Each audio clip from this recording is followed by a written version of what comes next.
कैसे हैं आप लोग? अच्छे हैं? ठीक है, तो चलिए आज हम लोग एएनएम नर्सिंग कोर्स, टॉपिक रहेगा हमारा सर्जिकल इंस्ट्रूमेंट। सर्जिकल इंस्ट्रूमेंट के अंतर्गत बहुत सारे इंस्ट्रूमेंट्स हैं और सभी इंस्ट्रूमेंट्स को एक बार बताना थोड़ा मुश्किल काम है, इसलिए प्रयास यह रहेगा कि प्रतिदिन हम एक सर्जिकल इंस्ट्रूमेंट ड्राइंग बनाकर, चित्र बनाकर हम आपके पास रखें, आपके समक्ष रखें। क्योंकि एक दिन में अगर हम आपको सारा इंस्ट्रूमेंट बता दें तो एक तो मुश्किल है, दूसरा आपके दिमाग में ये आएगा भी नहीं, आप तुरंत भूल जाएंगे। इसलिए हम सर्जिकल इंस्ट्रूमेंट टॉपिक के अंतर्गत प्रतिदिन एक सर्जिकल इंस्ट्रूमेंट आपके बीच लाएंगे, उसके बारे में बताएंगे, उसका क्या काम है, उसका क्या पार्ट, कौन कौन सा पार्ट्स है और हम इसका उपयोग कैसे करेंगे, ये भी हम आपको बताएंगे। ज़रूरत पड़ा तो हम ये सर्जिकल इंस्ट्रूमेंट प्रैक्टिकल हाथ में आपको लेकर दिखाएंगे भी, इस तरह का इंस्ट्रूमेंट होता है। ठीक है, तो इसके लिए हम आगे प्रयास करेंगे। तो चलते हम वीडियो को स्टार्ट करते हैं। ये वीडियो खास करके नर्सिंग कोर्स से संबंधित है।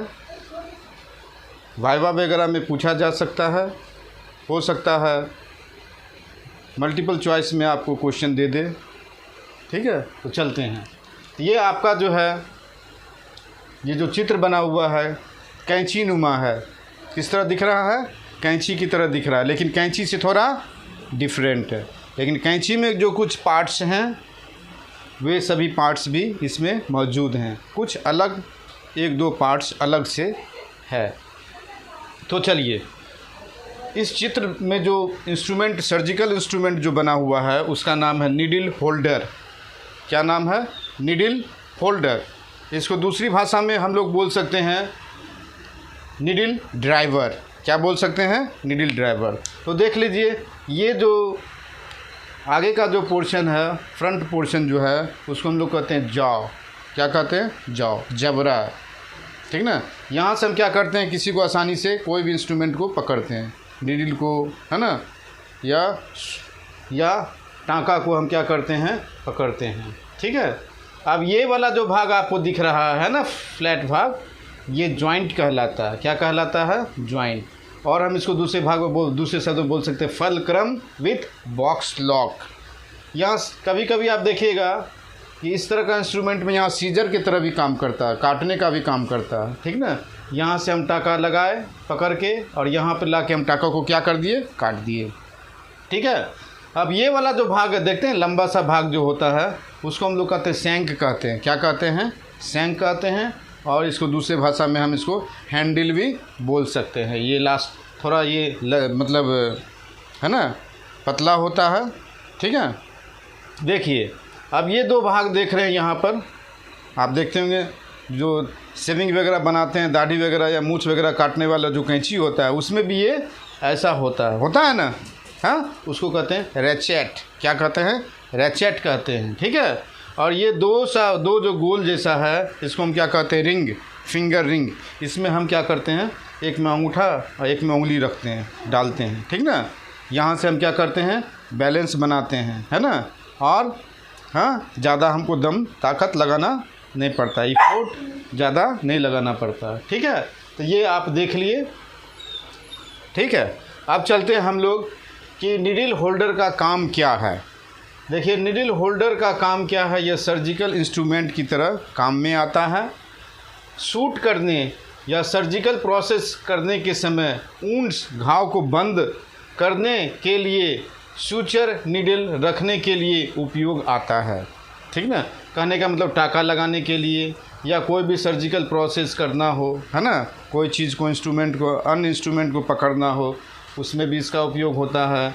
घाव अगर हो गया, मान लीजिए किसी व्यक्ति को कट गया या घाव हो गया, चोट लग गया, हाँ, टाँका लगाना ज़रूरत है, तो हम टाँका को इससे पकड़कर, है ना, टाँका लगाते हैं। ठीक है ना? अर्थात टाँके लगाने में काम आता है। तो एक बात याद रखना है, निडल होल्डर या निडल ड्राइवर है ना, जिसको दूसरी भाषा में निडल ड्राइवर कहते हैं, उसका उपयोग टाँका लगाने में भी होता है। घाव को टाँका लगाकर हम क्या करते हैं, ब्लॉक करते हैं, बंद करते हैं, ठीक है, जिससे कि वो इन्फेक्शन से बचे, है ना, जल्दी ठीक हो। ओके, अब देखिए ये जो निडल होल्डर होता है स्टेनलेस स्टील का बना होता है। किसका बना होता है, स्टेनलेस स्टील का बना होता है। ठीक, अब हम देखिए पार्ट्स ऑफ निडल होल्डर पढ़ते हैं। Parts of needle holder, parts of needle holder में जॉ हो गया, जॉइंट हो गया, शैंक जिसे हैंडल्स कहते हैं, रिंग हो गया और रेचेट हो गया। ओके, और देखिए एक बात और ध्यान रखिएगा, इसमें बोल रहा है निडल होल्डर। होल्डर का मतलब क्या होता है, पकड़ने वाला। क्या होता है, पकड़ने वाला, ठीक ना।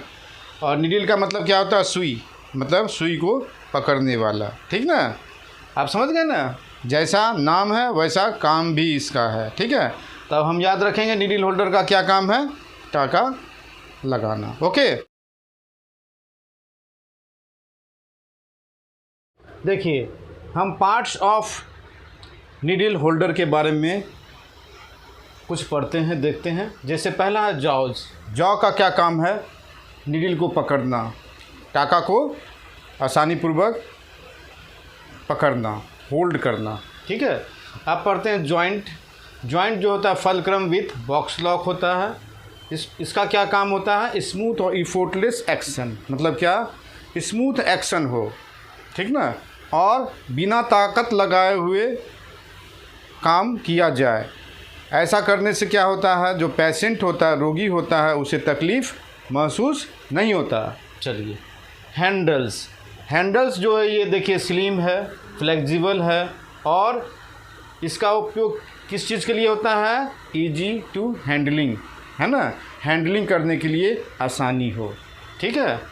अब देखिए रिंगलेट्स। रिंगलेट्स ये दो रिंगलेट्स है, इसका उपयोग क्या होता है, बैलेंस बनाने के लिए और कंफर्ट के लिए। कंफर्ट मतलब आराम के लिए, बैलेंस बनाने के लिए, ताकत ना लगे ज़्यादा। रेचेट ये होता है इफोर्टलेस लॉकिंग के लिए, अनलॉकिंग के लिए, मतलब लॉकिंग और अनलॉकिंग जो हो वो बिना ताकत लगाए हो। ठीक,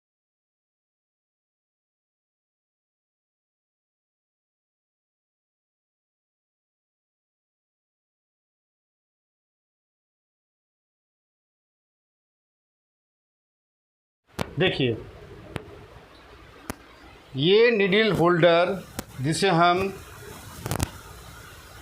निडल होल्डर के नाम से जानते हैं या दूसरी भाषा में निडल ड्राइवर के नाम से जानते हैं, उसका उपयोग करने से पहले हमें कुछ प्रिकॉशंस, सावधानियां लेना अनिवार्य है, आवश्यक है। इसलिए हम लिखे हैं चेकिंग बिफोर यूज। यूज करने से पहले चेक करना। पहला चेक करना, hold a hair on our hand. Back का जो हेयर है ना यहाँ पर, ये उस हेयर को ज़रा पकड़ के देखना है, ठीक ना। अगर ये इंस्ट्रूमेंट अगर सही सलामत पकड़ लेता है तो that is final, instrument is okay. यदि नहीं पकड़ता है तो इंस्ट्रूमेंट ओके नहीं है, ठीक ना। काम करने में, सर्जिकल प्रोसेस करने में हमको बाधा उत्पन्न देगा, ठीक है। चलिए दूसरा हमको देखना है, नज़र से देखना है, और जब हम हेयर पकड़ते हैं उससे भी आपको पता चल जाएगा कि कहीं ये निडल होल्डर बैंड तो नहीं है। तो बैंड नहीं होना चाहिए, मुड़ा हुआ नहीं होना चाहिए। उसके बाद देखना है हमको ध्यान से इंस्ट्रूमेंट को कि इंस्ट्रूमेंट में कोई क्रैकनेस तो नहीं है ना, टूट तो नहीं गया, कुछ क्रैक तो नहीं हुआ है ना, उसको भी देखना है, क्रैक नहीं होना चाहिए। चौथी बात ये देखना है कि इंस्ट्रूमेंट पर रस्ट नहीं होना चाहिए। अगर इंस्ट्रूमेंट पर ब्राउन कलर का कोई भी मार्क है ना, कोई भी इंडिकेशन है, that means rust on needle holder. तो हम उसको क्या करेंगे, रस्ट को डी कलरिंग करने का प्रयास करेंगे। जो लिक्विड होगा, मेडिसिन होगा, मेडिसिनल लिक्विड जो होता है उसका उपयोग करके हम रस्ट को हटाने का प्रयास करेंगे। अगर रस्ट है तो उपयोग नहीं करेंगे। अगला है पांचवा स्टेंस। स्टेंस भी नहीं होना चाहिए, इसको भी ध्यान में रखना है। छठा बात है लूज जॉइंट। चलाकर हम एक बार देखेंगे इंस्ट्रूमेंट को, ठीक ना। कि कहीं कोई लूज़ फिटिंग तो नहीं है ना, लूज़ तो नहीं है। चलाने से पता चल जाएगा, अगर लूज़ फिटिंग होगा तो पता चल जाएगा, तो लूज़ फिटिंग भी नहीं होना चाहिए। अगला 7th है रैचेट फिट। अब रैचेट फिट कैसे पता लगाइएगा, आप ध्यान कीजिए, ध्यान से देखिए। जब आप मूंछ काटते होंगे या कोई बाल काटते होंगे या कोई मतलब पेपर कटिंग करते होंगे कैंची से, तो देखते होंगे रैचेट क्या होता है, जब दाबते होंगे तो रैचेट एक दूसरे को क्रॉस कर जाता है। क्या कर जाता है? क्रॉस कर जाता है ना। तो रैचेट का क्रॉस होना नहीं चाहिए, ठीक ना। रैचेट आपस में बिल्कुल मतलब जो है सो फिक्स्ड एंगल पर क्या होना चाहिए, टच होना चाहिए, है ना, आर पार क्रॉस नहीं होना चाहिए, ठीक ना। उससे क्या होगा, आपका हाथ जो है सो क्या हो जाएगा, जख्मी हो सकता है और काम करने वक्त आपको धोखा हो सकता है। तो इस बात को भी आपको देखना है। 8वां बात है drop of blood on needle driver. आपको ये भी देखना है कि हाँ, हो सकता है कि आप पिछले दिनों कुछ काम किए होंगे, है ना, और ठीक से सफाई नहीं हुआ होगा या भूल हो गया होगा। ऐसे तो भूल होता नहीं है मेडिकल साइंस में, ठीक है ना, कम ही चांस है। अगर ड्रॉप है ब्लड का, अगर एक बूंद भी अगर हाँ इंस्ट्रूमेंट पर है तो हम उसको क्या करेंगे, यूज नहीं करेंगे, उपयोग में नहीं लाएंगे। पहले क्या करेंगे, सफाई करेंगे, वॉश करेंगे और स्टरलाइजेशन करेंगे। ये क्या होगा, नेसेसरी होगा, ठीक है ना। तो हम नीडल होल्डर का इस्तेमाल करने से पहले जो प्रिकॉशन है, उस प्रिकॉशन को हमेशा हमको ध्यान में रखना है ना। सारे स्टेप्स को हमको ध्यान में रखना है, तदुपरांत ही हमें इसका उपयोग करना है। ये बहुत ही इम्पोर्टेंट है, ठीक है। तो इसी के साथ आज यहीं तक। अगले दिन फिर हम प्रयास में रहेंगे कि कोई सर्जिकल इंस्ट्रूमेंट आपके बीच लाएं और उसके पार्ट्स के बारे में बताएं, उसके यूजेस के बारे में बताएं। वीडियो अच्छा लगे तो इसे शेयर करें, सब्सक्राइब करें, अपने दोस्तों तक इसे पहुंचाएं, ठीक है। आपका कोई सुधार हो, सुझाव हो तो हमें अवश्य कमेंट्स करके दें। हम उस चीज़ को अगले वीडियो को जारी करने से पहले जोड़ सकें और आपका दिया हुआ ज्ञान दूर दूर तक पहुंचा सके। इसी के साथ ठीक है, आज यहीं तक, धन्यवाद।